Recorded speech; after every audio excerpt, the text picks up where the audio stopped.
last water preparedness video, we talked about how to source water when your main system fails. But even if you found what looks to be like clear water, it's still going to need some sort of filtration.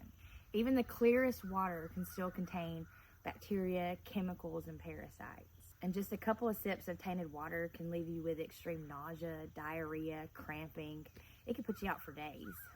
This is why having multiple ways to filter water is super important. So in this video, I'm going to go over a handful of ways that we use to filter water and go over what I think is the best scenario for their use. So we're going to start with bleach.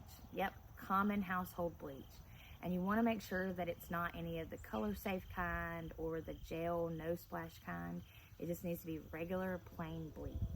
And if you take anything away from this video, I want you to remember 8 drops per gallon. 8 drops per gallon, stir and let it sit for 30 minutes. That's enough bleach and enough time to break down algae and biofilm and to kill off any sort of viruses, bacteria, and parasites. The cons is you're gonna smell that chlorine in your water, and it's also not a method that's gonna filter out any sediment, any sort of pesticides or heavy metals. But it is something that most people already have in their home, and it's already available to them. Before we purchased our blackout covers for IBC totes that we use to collect rainwater, we did have a major algae problem. So we used bleach to clear it all up. So the water went from like super green and nasty looking to completely clear. And we did end up, so it wouldn't go to waste, we did end up not drinking it because I don't like to drink chlorine, but we did end up using it for washing dishes and showering and flushing toilets, so it was great. Bleach is a very versatile item just all around, so I always keep some on hand. It wouldn't be my first go-to for filtering water, but it is knowledge that you need to have. Boiling water is probably the oldest method of purification. 1 minute at a rolling boil is enough to kill off all your bacteria, viruses, and parasites. But just like bleach, it's not going to take out or remove any sort of debris, heavy metals, or chemicals.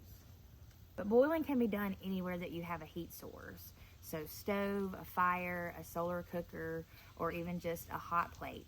But one thing I don't ever see people taking into account is how much water is lost through vapor when doing this method.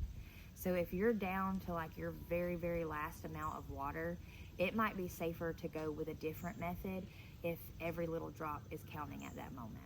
When we boil water, my favorite product is our Kelly kettle.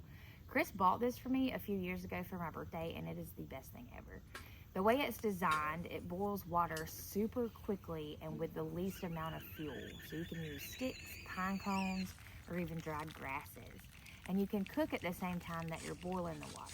When we were on grid and had a power outage or were camping that didn't have a fire pit already there, this was my go-to thing to pull out. I absolutely love this thing, and I still pull it out even though we don't actually need it. I just like cooking on it. Water purification tablets.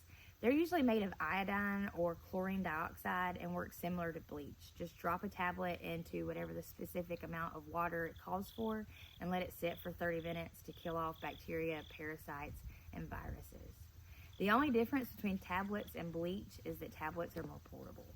It's basically the same thing as just putting bleach in there. So if you want to have a bug out bag where you're not carrying around bleach, but you need something small and super lightweight, I always recommend tablets. So I do keep tablets in our bug out bag and our car kits just because they're so light and ridiculously cheap that you might as well just have some in there. Portable filters. This is where sky is the limit on choices to fit your lifestyle and your budget. Most of the portable filters on the market, like your water straws, work by using hollow fibers, which catch bacteria and parasites. They do not filter viruses. There are a few options like the Sawyer S3, but you are getting into some major money when looking into types like those. So know that those water straws are great for filtering out sediment, bacteria, and parasites, and microplastics, but they're not going to filter out viruses. So I would be very careful on using water straws if you're in an area where there might be a lot of animal feces, toilet or a stagnant pond, anything like that, like where there's a possibility that you can catch the norovirus. I wouldn't use water straws. With that said, I do keep a few of these around. So I keep Sawyer minis in our get home bags because our get home bags are so small that I needed the smallest I could find of everything to fit down in those bags. I also used life straws in the past, same concept, just a different brand. When they first came around, I did drink out of a very, very stagnant pond just to kind of see if they worked. And they did. The water was nasty and it wasn't probably the best decision, but the water came out clean and I didn't get sick. So in our car kits and in our bug out bags, I keep these portable filters by Practical Survival, a small business that's veteran owned. They only weigh about 2 ounces and will filter out that bacteria and parasites and sediment out of about 1,800 gallons before you need to worry about having a new one. They also have a kit that comes with 2 hanging bags.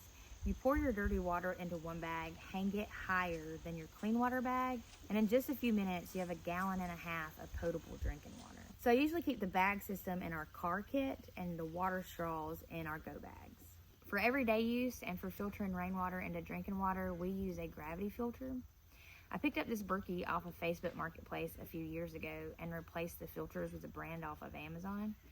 I also replaced the spigot for one that shows the water level, which was a nice little upgrade. Now there are a lot of brands out there for these type of filters and there are some crazy brand loyalty, but they all work the same and all of their filters are interchangeable. So don't get stuck on a name brand.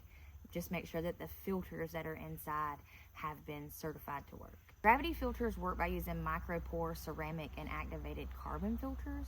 You fill the top with your unclean water and drop by drop, the fresh clean water ends up in the bottom chamber.